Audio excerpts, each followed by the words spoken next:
Okay. நீ என்ன படிக்கிற? BSc honours second. உனக்கு எந்த ஊர்? கள்ளக்குறிச்சி. கள்ளக்குறிச்சி. நீ என்ன பைக் வச்சுருக்க? R15. லைசன்ஸ் வச்சுருக்கியா? ஸோ 2 பைக்குமே R15 தான். சரி, எடுத்துகிட்டு எங்கே போகிறீங்க நீங்கள்? பைக் எடுத்துகிட்டு எங்கே போயிட்டு இருந்தீங்க நேற்று நைட்டு? சரி, எதுக்கு சம்மந்தம் இல்லை? ஏன் வண்டியை பார்த்தோன்னா எதுக்கு வேகமாக போகிறீங்க? இல்லை நீங்கள் ஒரு போலீஸ் வாகனத்தை பார்க்குறீங்க அப்படின்னா, காவலர்கள் வாகனத்தை பார்த்து திடீர்னு வேகமாக போகிறீங்கன்னா உங்களை சந்தேகம் தானே வரும். திருட்டு பசங்க இல்லைனா செயின் ஸ்நாச்சிங் மாதிரி பண்ணுறவங்க அவங்க தான் போலீஸை பார்த்தோன்னா பயந்து ஓடுவாங்க. அதுவும் அதிவேகமாக வண்டியில் வேகமாக போவாங்க. ஹெல்மெட்டும் போடலை, யாருமே ஹெல்மெட்டும் போடலை. பக்கமாக இருந்தாலும் ஆக்சிடென்ட் ஆகும் இல்லையா? விபத்து எழுந்தனா யாராவது இறந்து போகிற அளவுக்கு கூட விபத்து நேரம் இல்லை இல்லையா? கேர்ஃபுல்லாக இருக்கணும். நீங்கள் படிக்கிற பசங்க எல்லாரும். உங்கள் அப்பா என்ன பண்ணுறாரு? வச்சுருக்காரு. உங்கள் அப்பா என்ன பண்ணுறாரு?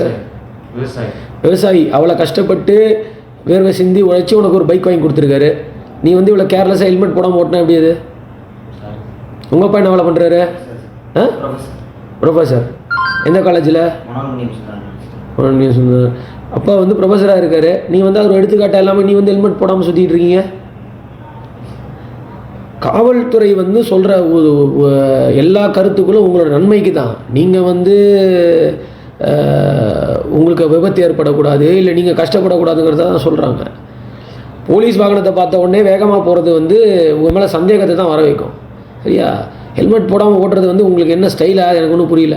ஹெல்மெட் போடாமல் இருக்கிறது வந்து ஸ்டைலாக இருக்கோ இல்லையோ, உயிருக்கு தான் அது ஆபத்து. அதுவும் அந்த ஹைவே வந்து சென்னை போகிற ஹைவே ரொம்ப பெரிய வாகனங்கள் வேகமாக வண்டி போகிறது. ஆக்சிடென்ட் ஆச்சுன்னா என்ன பண்ணுவீங்க? கேர்ஃபுல்லாக இருக்கணும். ரெண்டாவது வந்து அவ்வளோ வேகமாக வண்டி ஓட்டுறது வந்து தவறான விஷயம். இல்லை யாராவது குடிச்சிருந்தாங்களா? யார் குடிச்சிருந்தா?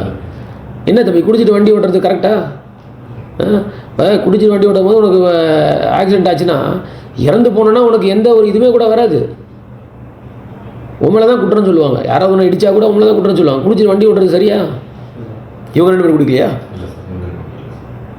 ஸோ நீங்கள் வந்து உங்களோட பர்சனல் லைஃப் நீங்கள் தான் பத்திரமா பார்த்துக்கணும். இல்லைனா வந்து ஆக்சிடென்ட் ஆகி உயிரிழக்க நேரிடும். இல்லைனா கை கால் போயிடுச்சுன்னா அப்புறம் வாழ்க்கை ஃபுல்லாக கஷ்டப்படணும். குடிச்சிட்டு வண்டி ஓட்டுறது ரொம்ப தவறு, மிகப்பெரிய தவறு. நாங்கள் தினம் வலியுறுத்துகிறோம், எல்லாம் பண்ணுறோம். பார்க்குறதுக்கு இதெல்லாம் வந்து ரொம்ப விளையாட்டுத்தனமாக இருக்கும். பார்க்குறதுக்கு வந்து இதெல்லாம் வந்து ரொம்ப ஒரு ஜாலியாக இருக்கும். பட் ஒரு நொடி பொழுதில் ஏதாவது ரொம்ப விபரீதமான ஒரு பெரிய பிரச்சனை கூட வந்து நேரலாம். யாருக்கும் சொல்ல முடியாது. கேர்ஃபுல்லாக இருங்க. எல்லாருமே எல்லாமே சாதாரண வீட்டில் இருந்தால் வரீங்க. ஸோ கஷ்டப்பட்டு உங்களை காலேஜுக்கு சேர்த்து ஃபீஸ் கட்டி படித்து நீங்கள் பெரிய ஆளாக வரணுங்கிற ஒரு எண்ணத்தில் தான் இருக்கிறாங்க. ஸோ அட்லீஸ்ட் நம்மளால் பெரிய லெவலில் சாதிக்க முடியலனா கூட அட்லீஸ்ட் ஒரு நல்ல இடத்துல நம்ம போனோம் அப்படின்னா அதுக்கு நம்ம முதல்ல ஒழுங்காக இருக்கணும். ஒரு குடிச்சிட்டு வண்டி ஓட்டுறது, வேகமாக வண்டி ஓட்டுறது, ஹெல்மெட் போடாமல் வண்டி ஓட்டுறது வந்து ரொம்ப ஒரு மிகப்பெரிய ஒரு பிரச்சனை. தமிழ்நாட்டில் சுமார் எத்தனை பேர் சேவறாங்க தெரியுமா? ரோடு ஆக்சிடெண்ட்டில் வருஷத்துக்கு 20,000 பேர் இருக்கிறாங்க. 20,000 பேரோட குடும்பம் என்ன வருது? ஸோ வண்டி வேகமாக ஓட்டுறது வந்து முக்கியம் இல்லை. பொறுமையாக நிதானமாக சேஃபாக ஓட்டணும். சரியா? ஃபைன் போட்டிருக்கோமா? ஓகே. வண்டியை கொடுத்து அனுப்பு. ஃபைன் போட்டு வண்டியை கொடுத்து ஒழுங்காக படிங்க. இந்த மாதிரி விளையாட்டுத்தனமாக சுற்றிட்டு இருக்காது. ஃப்ரெண்ட்ஸ் யாராவது ஓட்டினாலும் சொல்லுங்கள். ஹெல்மெட் போடாமல் வண்டி ஓட்டாங்க, குடிபோதையில் வண்டி ஓட்டக்கூடாதுன்னு சொல்லுங்கள்.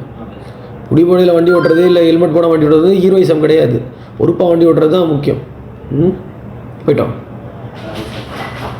நீங்கள் உங்கள் தப்பை உணர்ந்து நீங்கள் இது மேலே சேம் இருந்தீங்கன்னா அது போதும், வேறு எதுவும் வேண்டாம். போயிட்டோம். செய்திகளை உடனுக்குடன் தெரிந்து கொள்ள கீழ்கண்ட கேபிள் மற்றும் டிடிஹெச் நெட்வொர்க்குகளில் எம்நாடு செய்தி தொலைக்காட்சியை காணுங்கள். பாதகம் செய்பவரை கண்டால் நாம் பயம் கொள்ளலாகாது பாப்பா. மோதி மிதித்து விடு பாப்பா, அவர் முகத்தில் உமிழ்ந்து விடு பாப்பா. அண்மை செய்திகளை உடனுக்குடன் தெரிந்து கொள்ள இணைந்திருங்கள் எம்நாடு தொலைக்காட்சியுடன்.